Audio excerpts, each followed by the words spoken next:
L-Awtorità tax-Xandir ma tat ebda rimedju lil Partit Nazzjonalista wara l-ment li jagħmel kontra l-editur tal-aħbarijiet tal-PBS Reno Buġija.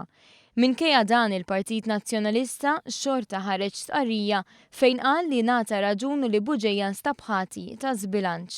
Iżda fid-deċiżjoni tagħha l-Awtorità apprezzat l-isforzi li qed isiru mill-editur tal-istazzjon biex jagħti servizz bilanċjat u imparzjali. L-ilment tal-Partit Nazzjonalista kien fuq servizz dwar l-iżvilupp tal-bini tal-Power Station il-ġdida illi fih ittieħed kumment tal-Ministru Konrad Mizzi. Kumment b'mistoqsijiet dwar investigazzjonijiet li għaddejjin brabta ma' dan il-bini. Skont il-Partit Nazzjonalista, l-kumment ta' Konrad Mizzi wassal għal żbilanċ. Iżda Buġeja spjega kif l-istess bulettin kien hemm rapport ieħor fejn sar servizz estensiv dwar konferenza tal-aħbarijiet tal-Partit Nazzjonalista fuq is-suġġett. Hawn l-awtorità ġibdet l-attenzjoni li l-konferenza ma kienx fuq l-istess temi li tkellem dwarhom Mizzi.